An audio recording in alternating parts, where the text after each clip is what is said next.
keep your arm under. Right. It's just a good way to learn. It's just fun. That's excellent. Yeah, I got put to sleep once. It was so much fun. I didn't know what happened. We were doing drills and they were doing arm triangles and which is when you get this real tight, you just cut off your circulation, just pass out. Not damaging.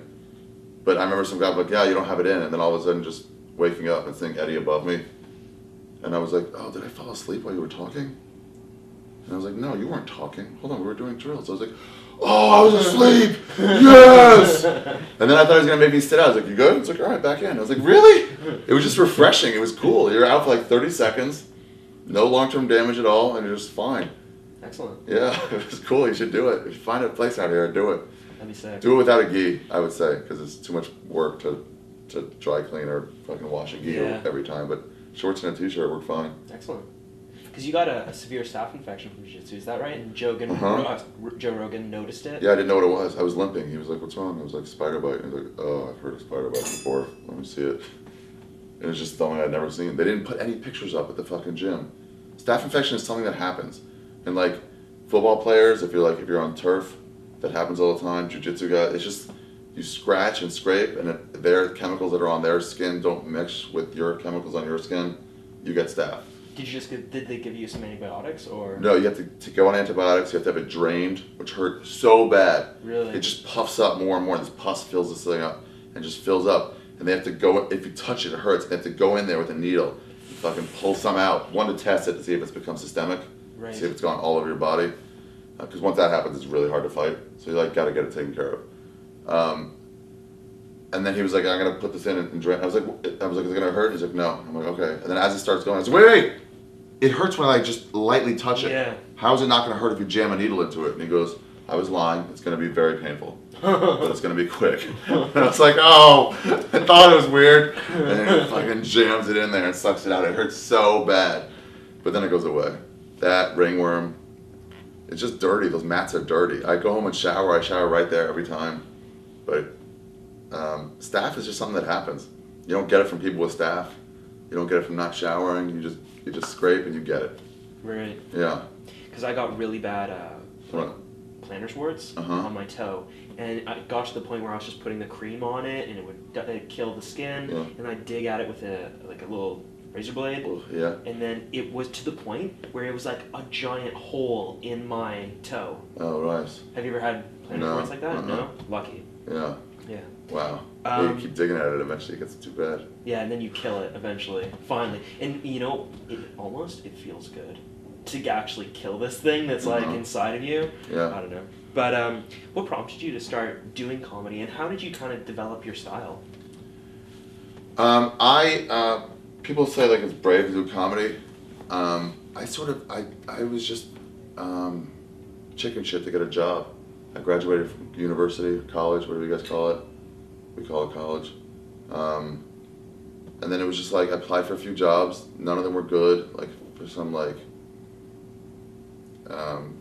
forget whatever it was. But one good job I got was I applied for was running the website of Discovery Channel for kids. It's pretty sick. Yeah, and I could choose what the layout was and what went where. Some sort of creative input. If I got that job, I wouldn't have been a comic.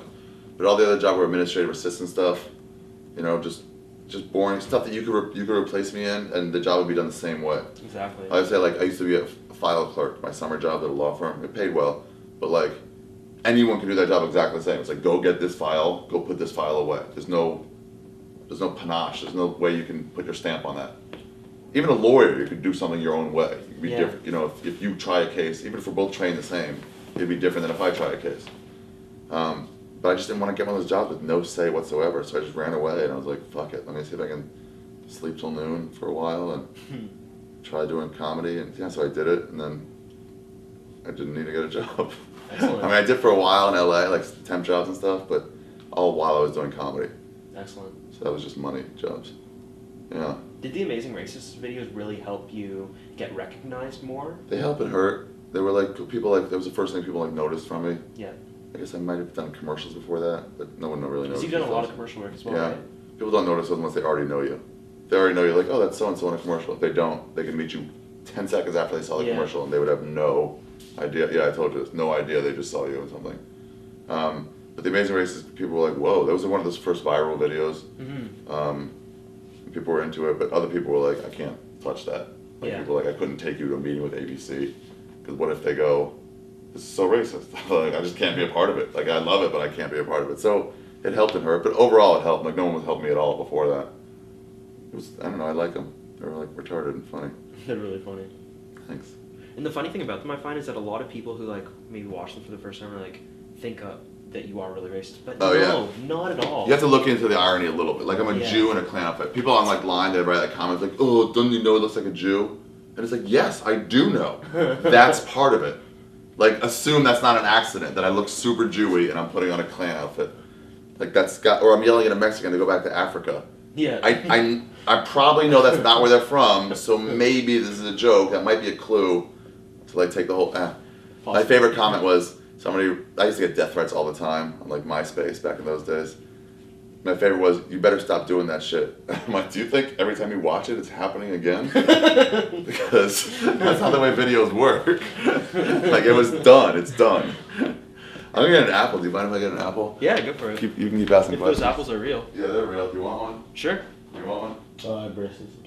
I used to have braces. That sucks. Thanks. Certain foods you just can't eat. Corn. Oh, You're like, true. fuck corn. There's no way. Yeah, I feel so distinguished now because whenever I eat fruit, I always have a knife with me. And I Oh, carry really? like a little Like, chop it off, Yeah, like I carry like a Mark little Twain? paring knife with me with like I have it at work right now. That's what they do in the olden days. They would do that. Yeah, I sit like Nice people. like at lunch. I sit with my my leg over and I just Really awful thing. That's so adult. That's such an adult way to eat. Okay, what are we at? Well, your comedy style touches on a lot of taboo topics, Mm-hmm. but that are kind of uncomfortable to talk about in everyday normal life, but done in a way that makes it really funny. Was that kind of a conscious choice for you, or was it just a natural progression of the comedy Yeah, that my you wanted style. to do? The biggest thing that affected my style was when I started comedy. I moved out here, broke up with a girl, to come to LA and graduate college. I had to do something, you know. Eventually, after like 6 months, she graduated. Then eventually, she moved out too.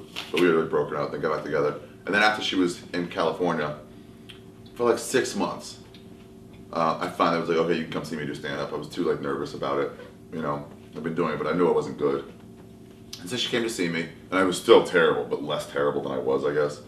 And afterwards, she was like, that was good, but like, she was like, I don't know, it just seemed funnier in the dining hall, like, you know, just hanging out with the people. It just seemed, and we just came up with this word contrived.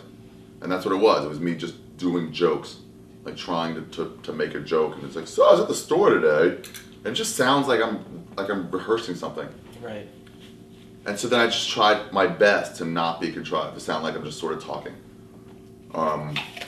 That was the biggest influence in my Kate Hicks telling me like, oh, it sounded a little contrived. And she's like, I don't mean to. I'm like, no, it's totally cool. You're an audience member. You should tell me whatever. Yeah, and I just tried to make everything conversational. And then from then, it was just like whatever kind of stuff, jokes I was into, I would just try to like, you know, whatever I laugh at, that's what I'll just try to do. So it happened to be dirty stuff. I love watching dirty comics. I loved watching. I couldn't do it for a long time, but I loved watching it. I remember Sam Tripoli talking about strip clubs, this comic. And I had never been to a strip club before. I really had no interest in them. They seemed like casual nudity. Later I'd been to them, and they're just kind of lame. It's kind of stupid. Lap dances are sort of fun, but like, to really enjoy a strip club, you need like $500. Mm-hmm. But I loved watching his version of it. I was like, you clearly go to him. I like watching you talk about this.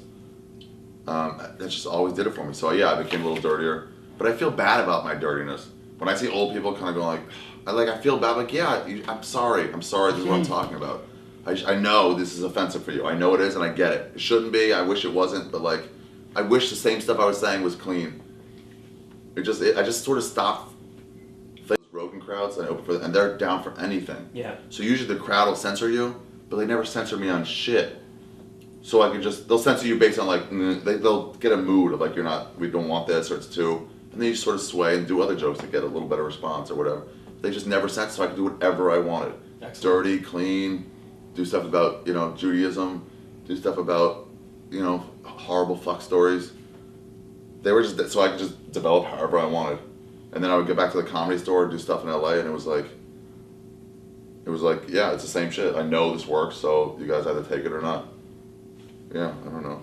That's excellent. How did the Death Squad shows Just because like that's like you, Joey Diaz, Red Band, Joe Rogan. How did those shows start to come about? Like just a bunch of friends getting together and. Rogan started. He was one of the first guys around that would like had enough sway or pull at comedy clubs that I remember to take his own guys with him.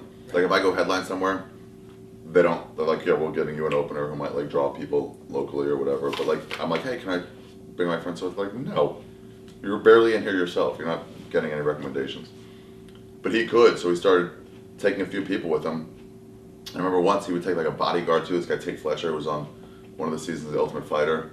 Really? Yeah, he just needed a job, so Joe's like, all right, you be my bodyguard. I'll take you out there with me. And then Eddie Bravo would come around too. So they were all in like Opie and Anthony once. And it was Diaz, who was this like felon pretty much, former felon. Tate, this Ultimate Fighter. Eddie Bravo, this guy who beat a Gracie in competition. Just all these weird people, Duncan Truss, and then I think either Opie or Anthony was like, you guys got like a death squad here. Yeah. And then that name just stuck, and he just called it. Friends that hung out with him was just a death squad. Yeah, he liked the name. We all liked the name. It was cool, so we just went with it. Yeah, because that's how I guess where you guys got the Death Squad podcast network, where you have your podcast, the Ari Shaffir Skeptic Tank, which I love. What? I think I've watched every single one. Really? Yeah. You watch them, you don't listen? Oh yeah, I watch them all, listen to them while I'm driving around or doing work. I'm a web designer, so I just sit at my desk and. That's what a lot of people listen to those things. Is at work. Mm-hmm. Yeah, truckers. Truckers listen to it all day long.